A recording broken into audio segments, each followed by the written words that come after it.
Misalkan, jadi semua aktivitas yang tadi di kelas A dan B berjalan tidak akan saya ketahui sampai kemudian saya masuk ke dalam ruang-ruang kecil tersebut. Jadi saya sedang berada di ruang utama. Kalau saya mau investigasi atau mau check out bagaimana cara diskusinya si kelas A atau si kelas B, kita masuk ke breakout room tadi, kita pilih di sini ada join, kita bebas mau masuk kemana aja karena sebagai host. Misalkan saya mau masuk kelas A, ngecek gimana kondisi di sana, saya klik join kelas A, kita klik yes. Nah, otomatis akan berproses joining breakout room ke kelas A. Jadi kita sedang berjalan ke kelas A. Nah, nanti setelah prosesnya selesai, kita akan otomatis berada di kelas A dan kita mengetahui aktivitas yang berjalan di kelas A. Ya, ini contohnya, ini sedang berada di kelas A ya, ini ada keterangan di sebelah kiri atas kelas A.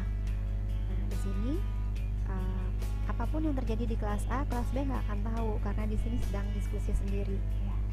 Nah, kalau saya sudah selesai, misalkan kita sebagai host sudah selesai untuk mengecek di kelas A, saya mau ke kelas B lagi, ya udah tinggal leave room. Nah, untuk leave room karena kita sebagai host ada 3 pilihan. Apakah leave breakout room, artinya kita keluar dari kelas kecil yang kita masuki tadi untuk masuk ke dalam ruang utama, atau kita live meeting. Kalau live meeting berarti kita keluar dari aktivitas Zoom meeting keseluruhan, baik di ruang kelas kecil maupun kelas besar. Nah, kalau kita live meeting karena kita host, maka pastikan ada co-host agar fungsi host berpindah ke co-host yang ada gitu. Nah, tapi kalau kita kliknya end meeting for all, itu artinya berakhir semua aktivitas di kelas A, kelas B, dan kelas-kelas lain termasuk ruang utama. Ya. Co-host nggak bisa ngapa-ngapain karena udah kita end meeting for all. Maka kita di sini pilih leave breakout room karena saya mau kembali ke ruang utama ya. Nah, returning to main session, ke main room kita. Ini berproses kembali ke ruang utama. Nah, nanti ketika sampai di ruang utama, ketika kita mau misalkan mau ngasih instruksi nih ke kelas-kelas lain, itu misalkan kita mau ngasih informasi atau instruksi lah ya, bahwa meeting akan berakhir 10 menit lagi. Jadi diharapkan semua udah pengkondisian bahwa 10 menit lagi kita akan selesai untuk meeting di masing-masing ruang kecil. Kita harus masuk ke dalam ruang utama. Maka caranya kita klik lagi breakout room tadi, di bawah ada pilihan broadcast a message to all. Ini bisa kita klik. Ketika kita klik dan ketik keterangan di sini, maka ini akan sampai ke semua peserta, ya, notifnya akan muncul di semua peserta di ruang kelas-kelas kecil tadi. Misalkan saya mau bilang kayak di sini bahwa meeting akan berakhir 10 menit lagi. Saya broadcast ya ke semua, maka semua akan menerima notifikasi tersebut ya. Nah, kalau misalkan sudah selesai, nanti tinggal close all rooms. Nah, permasalahan yang kadang-kadang terjadi adalah permasalahan jaringan di partisipan. Nah, misalkan partisipan ada yang bermasalah jaringannya, lantas mereka keluar dengan sendirinya dari room meeting mereka, baik itu room A, room B, ya, tergantung mereka ada di posisi mana. Misalkan saya coba di sini yang atas nama siapa ya? Atas nama Nadia misalnya. Tiba-tiba live meeting gitu. Live meeting, maka di sini ada keterangan ini nggak ada orang nih di kelas A. Nah, kemudian si Nadia tadi, si partisipan tadi, dia coba join lagi. Nah, dia coba join lagi, misalkan dia akan ketik lagi ID-nya di tempat dia ya sebagai partisipan. Kita tunggu prosesnya. Nah, nanti ketika dia masuk, dia tidak akan masuk ke dalam langsung ke kelas A atau kelas B seperti yang tadi, meskipun dia udah pernah di-assign di kelas A, tapi karena dia udah keluar, maka dia nggak akan bisa masuk ke sana lagi meskipun dia masuk ulang.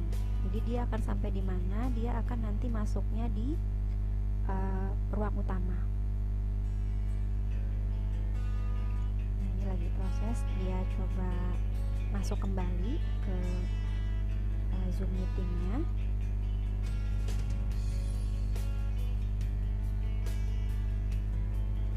Ketika nanti masuk, dia akan munculnya nanti di ruang utama. Nah, Pada saat dia masuk ke ruang utama, kita sebagai host akan menerima informasi bahwa dia ingin masuk, dia lagi di waiting room, maka kita admit kan. Nah, kita admit dia. Di bagian breakout room otomatis akan muncul keterangan ada yang unassigned, artinya ada peserta yang belum terassign di kelas manapun, di kelas A ataupun kelas B. Maka kita bisa klik di sini ada keterangan assign to. Ya, kita masukkan dia di mana, di kelas A misalkan, di kelas A. Otomatis di akun peserta tersebut akan muncul keterangan the host is inviting you to join breakout room kelas A. Dia akan pilih klik join. Nah, ketika dia pilih join, barulah kemudian dia berproses untuk masuk ke kelas A. Nah, baru dia hilang dari ruang meeting utama. Dia udah kembali ke meeting kelas A-nya lagi. Nanti gimana kalau ada yang keluar lagi? Sama prosesnya seperti itu. Dia akan login lagi, masuk kembali, dia akan di waiting room, host akan admit dia. Ketika di admit, maka dia akan masuk ke dalam ruang utama, baru kita assign lagi masuk dia supaya masuk kembali ke kelas kecilnya, ke kelas A atau kelas B nya. Nah, jadi sesederhana itu sebenarnya untuk mengatur breakout room.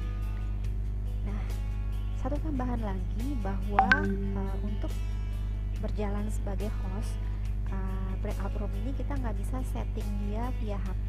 Jadi menu yang breakout room ini itu hanya akan muncul ketika kita menggunakan laptop. Jadi pastikan host itu menggunakan laptop supaya bisa mengaktifkan breakout room ini. Jadi bisa men-setting yang tadi tampilan-tampilan seperti ini juga munculnya hanya ada bisa di laptop. Meskipun kita host, kalau kita di HP nggak akan bisa nge-setting ini.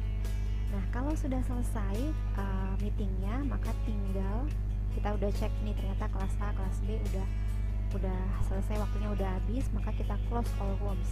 Ketika kita klik close all rooms, maka otomatis akan ada durasi waktu berjalan mundur ya, 60 detik tadi, agar si partisipan itu bisa keluar dari ruang kelas masing-masing untuk masuk ke ruang utama. Jadi mereka akan terima notif nanti breakout room will close in sekian seconds, sekian detik. Apakah mau keluar sekarang atau mau nanti. Kalau dia klik leave now, berarti dia langsung leave, dia akan segera masuk ke dalam ruang utama. Jadi dia nggak keluar langsung dari Zoom meeting, tapi dia diarahkannya akan masuk ke ruang utama. Nah, kalau sudah, maka tampilan seperti ini kembali. Jadi muncul semua di ruang utama nantinya. Kalau sudah, maka tinggal kita akhiri. Mungkin ada dulu closing statement untuk keseluruhan partisipan. Setelah itu baru kita akhiri. Jadi kita end meetingnya. Atau mau kita bahas untuk semua hasil diskusi di kelas masing-masing dalam ruang besar ini, untuk play-nya misalkan, ya silahkan. Sampai kemudian ketika waktunya sudah habis, kita boleh end meeting. Itu saja barangkali yang bisa saya bagi, share ya. Semoga bermanfaat. Sekian, terima kasih.